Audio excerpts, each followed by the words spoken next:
Assalamualaikum warahmatullahi wabarakatuh. Perkenalkan, nama saya Debbie Rahmayanti dengan NIM 2336946. Di sini saya akan mempresentasikan hasil PPT saya, yaitu tugas hukum telematika yang berjudul Aspek Internasional dan Nasional Kejahatan Cybercrime. Pertama-tama saya akan menjelaskan apa itu cybercrime. Cybercrime adalah suatu yang sangat dinamis dan peristiwa yang bisa kita cermati dan kita alami, dan bisa juga kita rasakan fenomenanya. Cybercrime ini merupakan suatu tindakan yang melanggar hukum yang memanfaatkan atau menggunakan teknologi. Apalagi di saat sekarang ini banyak sekali pengguna teknologi berbasis internet atau online.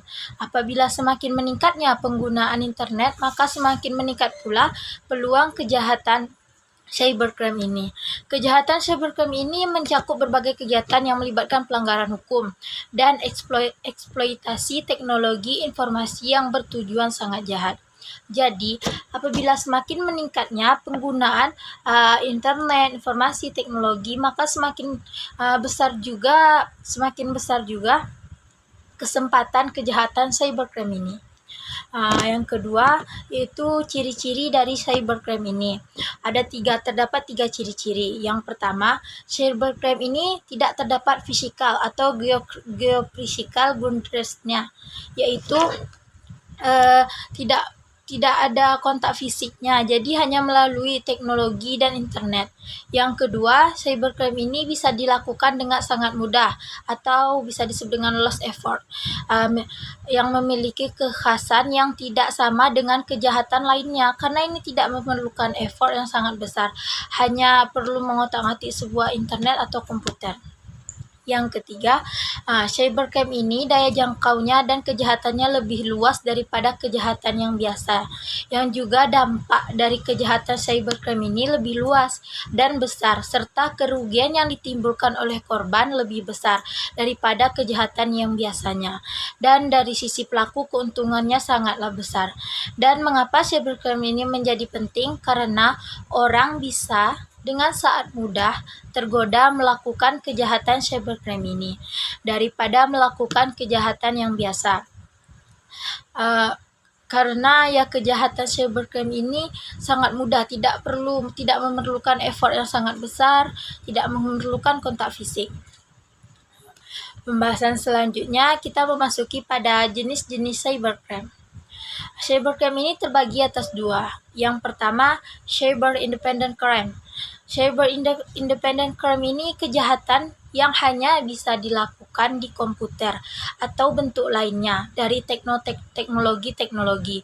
Kejahatan ini hanya bisa terjadi apabila ada pemanfaatan ilmu teknologi.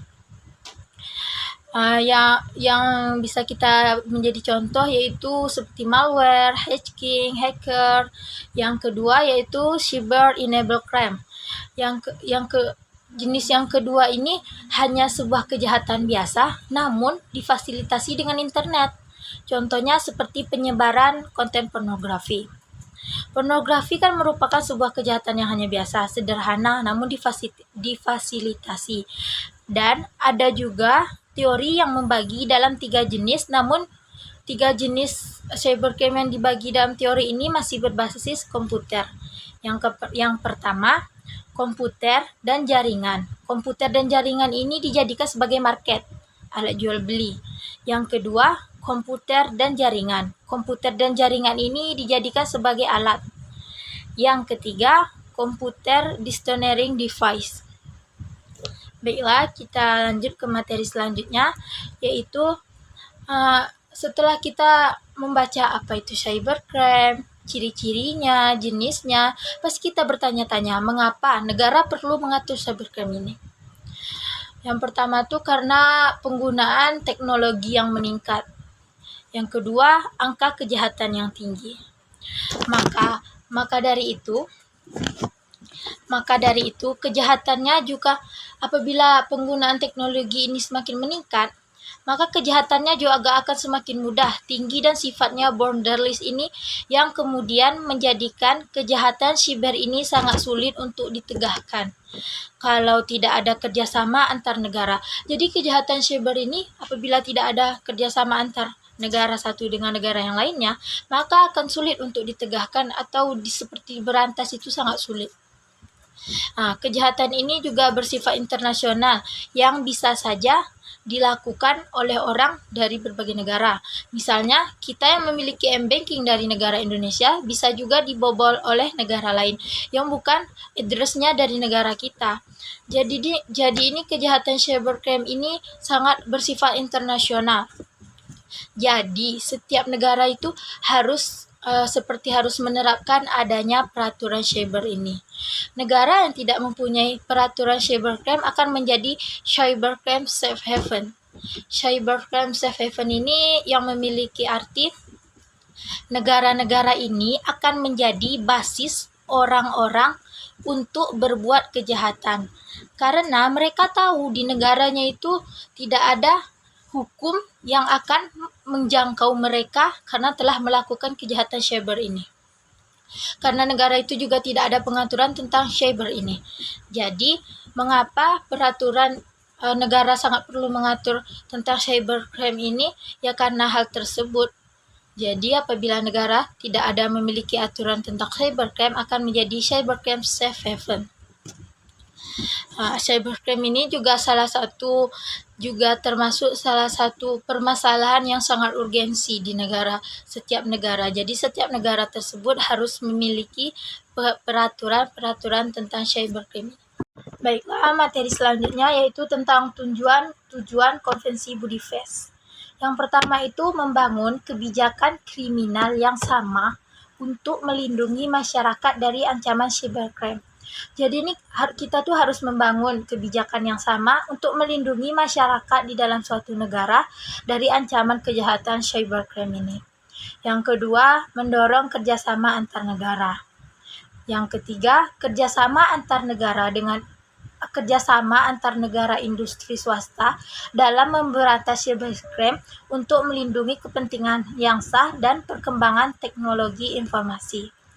Yang keempat, menjamin keseimbangan antara kepentingan penegak hukum dan penghargaan terhadap hak asasi manusia. Yang kelima, menjamin perlindungan data personal. Jadi, tujuan Konvensi Budapest ini untuk menjamin perlindungan data personality, menjamin keseimbangan antara kepentingan penegak hukum, kerjasama antar industri swasta untuk memberantas cybercrime ini, mendorong kerjasama antar negara. Selanjutnya, upaya yang dilakukan oleh tingkat nasional. Section 1-nya sudah ada hukum pidana materi. Pertama, mengkriminalisasi perbuatan, kemudian bisa ditegakkan hukumannya. Yang kedua ada computer-related offense, content-related offense, dan copyright-related offense. Yang kedua, section yang kedua yaitu hukum acara, sedangkan section yang ketiga yaitu yuridiksi. Upaya yang dilakukan di tingkat nasionalnya apa? Yang pertama, kerjasama internasional antar negara.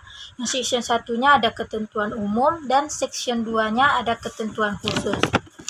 Baiklah, sampai di sini presentasi saya. Apabila ada kurang dan lebihnya saya mohon maaf. Saya akhiri. Assalamualaikum warahmatullahi wabarakatuh.